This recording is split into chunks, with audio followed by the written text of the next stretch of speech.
श्री कृष्ण सुदामा गौरक्षा समिति ओपन गौशाला श्रीकरणपुर की सभी सेवाएं जन सहयोग ऐसे निरंतर जारी हैं और ओपन गौशाला के सेवादार साथियों द्वारा किए जाने वाले सेवा कार्य में ओपन गौशाला परिसर में प्रतिदिन सुबह शाम बेसहारा गौ माताओं को चारे पानी की ओपन गौशाला की तरफ से संचालित, पक्षियों के चबूतरे पर दाना पानी की सेवा ओपन गौशाला की तरफ से संचालित, परिंदों के अपार्टमेंट और चबूतरे पर दाना पानी की सेवा।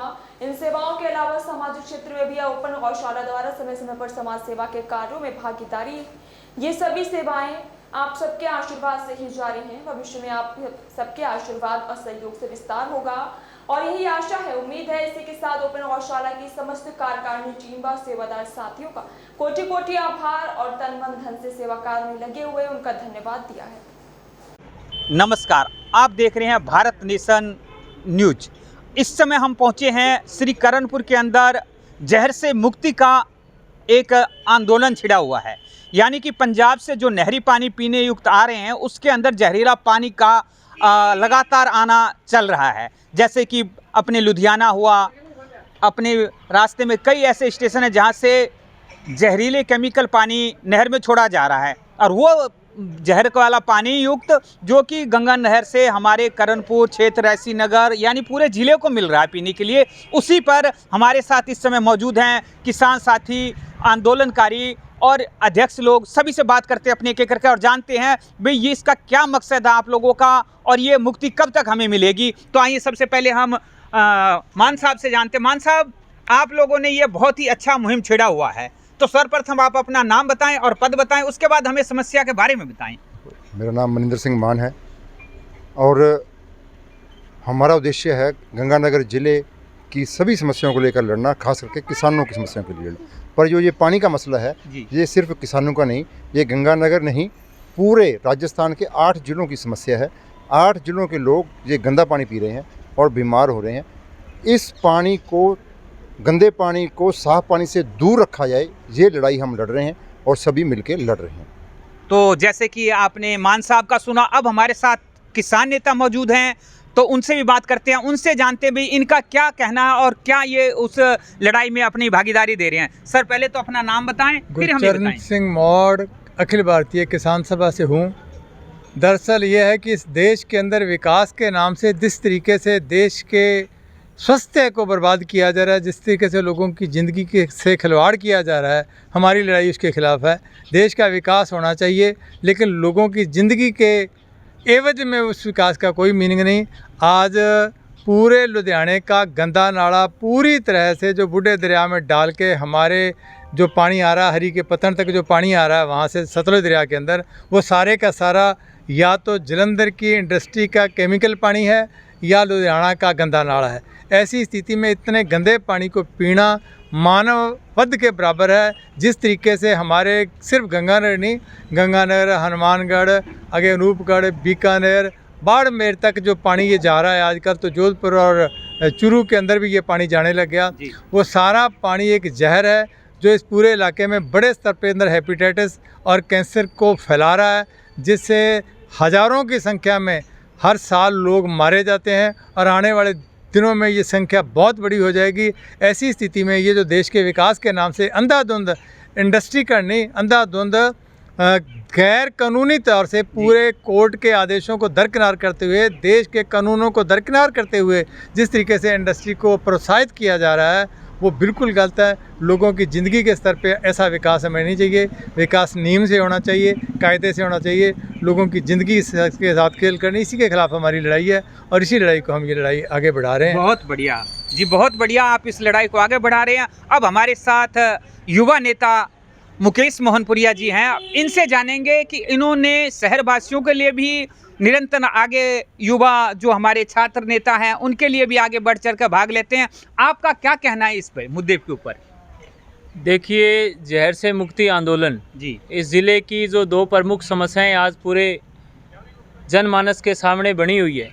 एक तो जो इस घर घर के अंदर जो नशा है उसने जो पैर पसारे हैं, और दूसरा ये जो गंदा पानी है जी। आज इलाके के लोग लड़ना चाहते हैं इस सरकार का जो मसूदा तैयार किया हुआ है सरकार ने, बिल्कुल कि कैसे किसानी को, कैसे नौजवानी को और कैसे नस्लों को बर्बाद करना है। और ये दोनों चीज़ें आज नस्लों को और फसलों को और हर वर्ग को जो बर्बाद करने का काम कर रही है, आज उसके खिलाफ यहाँ जो करणपुर के लोगों ने इन अगवा साथियों के नेतृत्व में मीटिंग की है और 24 तारीख को लुधियाना चलने का आह्वान किया है। हम आप मीडिया बंधुओं के माध्यम से शहर के लोगों को भी कहना चाहते हैं कि इस समस्या से अगर निजात लेना चाहते हैं तो आप इस मुहिम से जुड़िए और 24 तारीख को लुधियाना चलने का जो हमारा आह्वान है उसके साथ जुड़िए।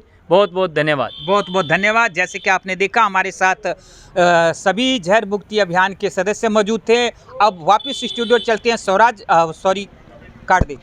नमस्कार, इस समय आप देख रहे हैं भारत नेशन 24 न्यूज श्री करणपुर से, जहां पर हम आज आप लोगों को यानी हमारे दर्शक को जानकारी देना चाहेंगे। श्री करणपुर की एक ऐसी गौरवशाली संस्था है जो मनुष्य के लिए कार्य करते ही करते हैं, उसके अलावा ये पक्षी, पशुधन, इन सभी के लिए सेवाएं करते हैं। तो जैसे कि आपको ध्यान होगा, हमने पहले भी इनकी खबर दिखाई थी, इस वक्त फिर दिखाने जा रहे हैं। इनसे इंटरव्यू लेते हैं, इनसे जानकारी लेंगे हम और जानेंगे भी इनके मन में क्यों ऐसा हुआ जो इस संस्था को इतनी लेवल ऊंचा तक ले जाने की सोच रखी है इन्होंने। तो जैसे कि इसके संस्थापक हैं हमारे साथ दिनेश डोडा जी और उनकी पूरी टीम। जैसे कि आप देख रहे हैं इस वक्त ये इनकी पूरी टीम है जो अपनी सारी सेवाएं दे रहे हैं। तो आए सबसे पहले इनसे जानकारी लेते हैं अपने दिनेश डोडा जी से और उनसे जानकारी चाहते हैं कि इनके मन में ऐसा क्या हुआ जो ये इसके प्रति आए। तो आए जैसे कि हम मास्टर दिनेश डोडा जी से पूछना चाहेंगे।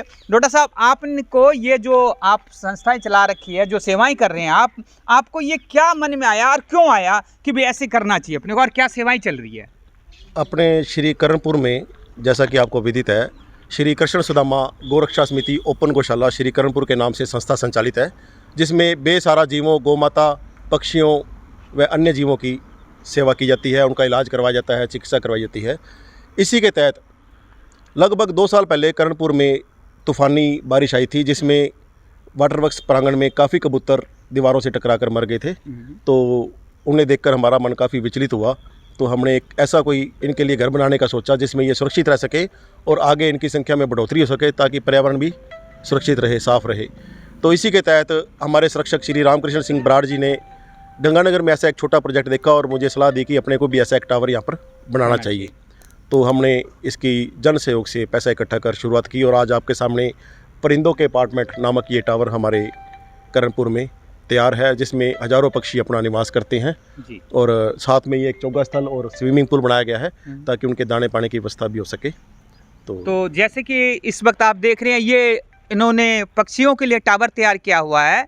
और जो आपके मन में इस वक्त जो चला था कि मैंने सुना है कि शहर के अंदर विभिन्न जगह पे आप लोगों ने जो आवारा पशु हुए, चाहे आप गोधन बोलो या यानी भी कोई भी पशुधन है, तो उसके लिए भी आप लोगों ने पानी के लिए टंकी की व्यवस्था की है। किस तरह से किया और किसके सहयोग से हुआ है? बिल्कुल जी, हमारी संस्था के द्वारा जो प्रोजेक्ट चलाए जा रहे हैं वो थोड़े से दूसरी गौशालाओं से भिन्न है।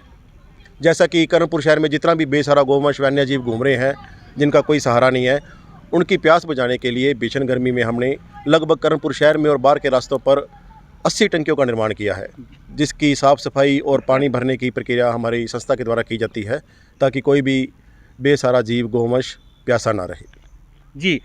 तो जैसे कि अभी आपने देखा हमारे साथ दिनेश डोडा जी थे, तो इन्होंने ये बताया है कि ये सारी समस्या थी शहर की जो इन्होंने दूर करने की कोशिश की है। तो अभी सिंह साहब आप थोड़ा सा इधर आइएगा, एक जानकारी आपसे भी लेते हैं। जैसे कि पहले तो आप अपना नाम बताएं और फिर ये बताएं, जो मैंने सुना कि आपकी संस्था कई जगह सम्मानित भी हो रही है, तो कहाँ कहाँ और कैसे सम्मानित हो रहे हैं? मेरा नाम मनदीप सिंह बराड़। तो हम जयपुर में हमारी संस्था को सम्मानित किया गया था गौरव श्री अवार्ड से। हाँ जी, श्री गौरव श्री अवार्ड से सम्मानित किया गया था। जैसे कि अब सिंह साहब ने बताया, इसको राजस्थान गौरव श्री अवार्ड से आपके शास्त्रीय पार्क जयपुर में सम्मानित हो। इसके लिए बहुत बहुत बधाई आप लोगों को वास्तव में। और फिर उसके बाद यहाँ भी आप कई संस्थाएं कई बार यहाँ पर भी बहुत सी संस्थाओं ने हमें अवार्ड दिया। आगे क्या करने का विचार आप लोगों को? ऐसी प्रकार हम ऐसी सेवा सदा निरंतर करते रहेंगे। तो जैसे कि आपकी टीम में जैसे महिलाएं भी हैं और पुरुष भी हैं, बच्चे भी जुड़े हुए हैं? महिलाएं भी हैं जी, बच्चे भी, पुरुष भी। लमसम कितने मेंबर की आपकी टीम है? लगभग 30 के लगभग है, 30-35 के। जी। तो मुख्य सेवाएं अब क्या क्या रहेगी? मुख्य सेवाएं बस ये जो चल रही हैं जी। जी, ठीक। जैसे कि आपने देखा, सिंह साहब ने हमें बताया कि अच्छी सेवाएं चल रही हैं, आगे भी सेवाएं चलते रहेंगे। तो आपके टीम में लक्ष्मण जी आप आए जरा। ये हमारे लक्ष्मण जी हैं जो इस वक्त सुबह सुबह ये निकलते हैं अपने घर से और सभी जगह से निगरानी करते हुए आते हैं। लक्ष्मण, तुम्हें ये सेवा करके कैसा लगता है? सही से बताना। सुकून मिलता है दिल को, अच्छा, और गुरु जी के साथ जुड़कर और भी भावनाएं जगती हैं। तो देखो ये लक्ष्मण है जो सुबह निकलते हैं 5 बजे और सेवाएं करते हुए कहता मन को अच्छे इंसान के साथ लग के माड़े हम तर रहे हैं। अच्छा, बिल्कुल बिल्कुल बिल्कुल। तो ठीक है, अब आपने देखा जैसे इन बच्चों ने बताया कि इन्हें उत्साह होती है, इन्हें करने की उमंग होती है, तो आगे भी जो निरंतर सेवा ये करते रहे, ये हमारे चैनल की तरफ से दुआ है। और वापिस स्टूडियो लेके चलते हैं राम शर्मा के साथ, भारत नेशन।